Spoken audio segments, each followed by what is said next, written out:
Live from Fargo and serving you on TV, online, and on the go. This is Valley News Live at 6. Kids just need to get hobbies. Like, they just need to go out and enjoy life. They don't need to be worrying about girls.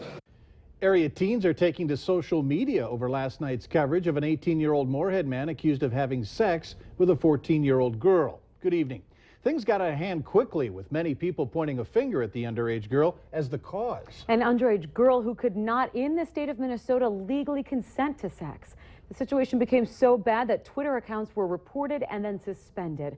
With teens bombarded by perceptions, gender roles, and social media, Valley News Team's Bradford Eric asks high school students about an issue leaving many parents scratching their heads in this digital age. Twitter, Facebook, Snapchat. Some of the most popular ways young people communicate.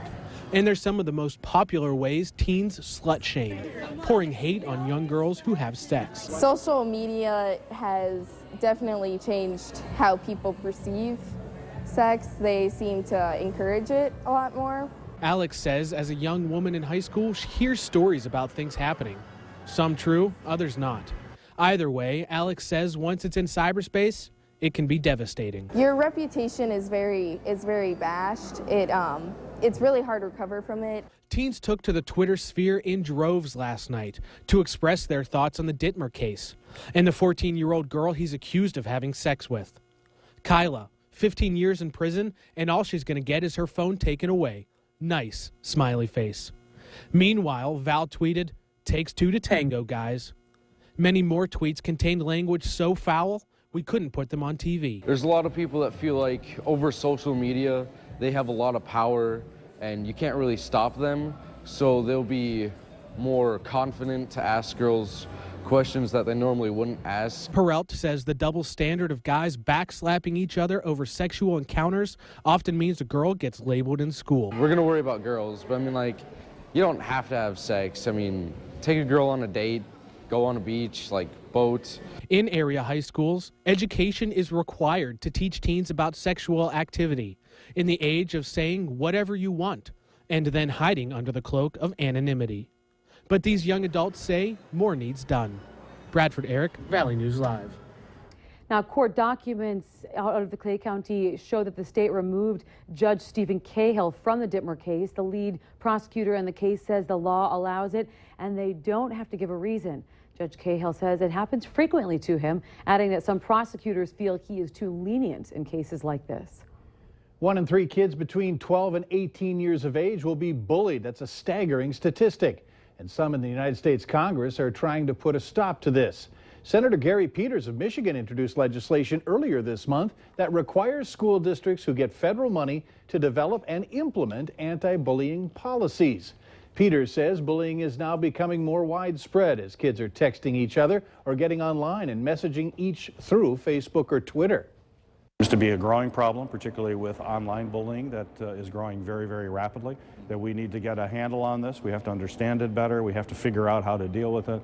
And that's really, I think, the first step that we need to take.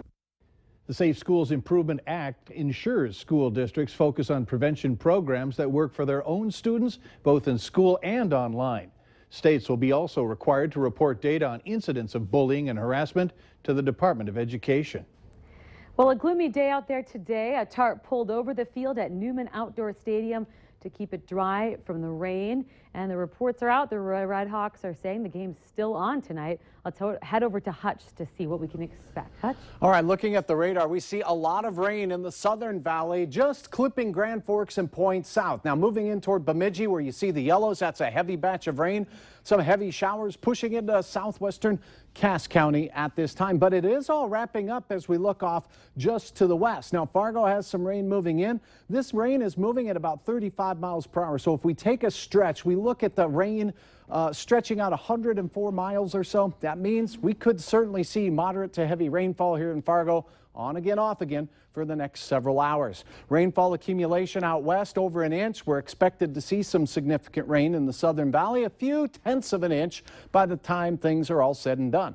Warmer, milder, and quieter up north, 60s, but in Fargo, we're going to stay put in those low to mid 50s at best tonight. With rain, heavy at times, it's going to be a soggy situation. Grab the umbrella, cheer on your favorite team, and stay tuned for a brighter forecast here in a few moments. I think a lot of people will look forward to the brighter forecast, Hutch. Okay. Thank you.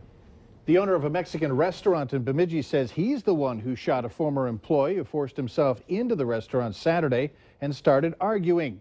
The Bemidji Pioneer is reporting that David Mendoza says he shot Antonio Carranza to protect himself and other employees in the restaurant.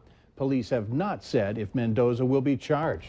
Some new information now regarding a deadly ATV crash. The Beltrami County Sheriff's Office has released the name of the 6-year-old girl who died in that crash.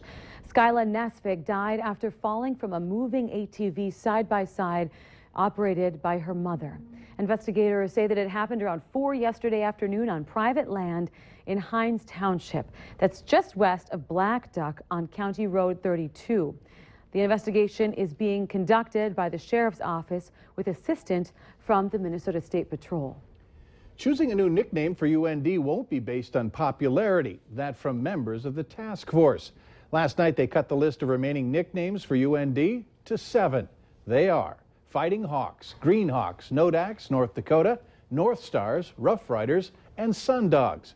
Valley News Team's Neil Carlson has more on where the process goes from here.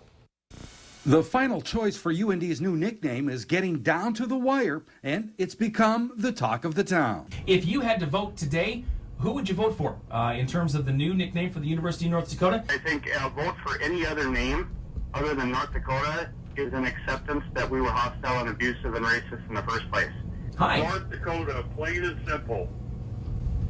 Suddenly becoming the runaway decision here. While North Dakota may be a popular public nickname choice, some nickname task force members say their job is not to simply move forward the most popular names. I think it would also be an unfair assumption to assume that North Dakota was the most popular choice. There wasn't a limit on how many nominations any one person could submit, so no, it's not a popularity contest. Members of the nickname task force say they were given a list of criteria to choose a new nickname, and that does not mean simply choosing the most popular ones. Something that's unique, something that's representative of our region, something that people can unify around and take pride in, and something that inspires those positive feelings for people. And that doesn't necessarily mean the most popular name. Doesn't necessarily mean the most popular name. Now the nickname task force will try to cut the remaining list to 3 as the finish line grows closer in this long-running debate. In Grand Forks, Neil Carlson, Valley News Live. The nickname task force is expected to meet again next week. It hasn't been determined how the public vote will go on the final list for UND's new nickname. When the special session ended, North Dakota lawmakers left public employees' retirement system unfunded over disagreements between the Republican majorities in the House and Senate. Now, PERS is finally funded after nearly 2 months and one attorney general opinion saying the system could operate without appropriations. The system will be in the state's budget. The budget bill included adding 2 legislators to the PERS board, making sure reserve money can't be used to lower premiums, and making sure data is protected. We want a pure budget bill. I could show you 10 or 15 budgets where there's policy tied into money. It's not an unusual process that we do, and to say it is wrong. According to the Legislative Branch's Research Center, today was the first time the legislature had called itself back into session since 1982. Investigators are looking for a cause in the collapse of a balcony in California. 6 people were killed, 7 others injured. Here in the Red River Valley, building experts say many decks aren't built properly and many aren't up to safety standards. Typically, they are only inspected when homes are being bought or sold. Apartments are routinely checked. However, a local inspector says things can fall through the cracks. If I was living in an apartment with all the balconies, or downtown Broadway with the condo balconies, I would inspect them. I would look for loose hardware. I would look for any kind of corrosion, any kind of damage, anything that just doesn't look right.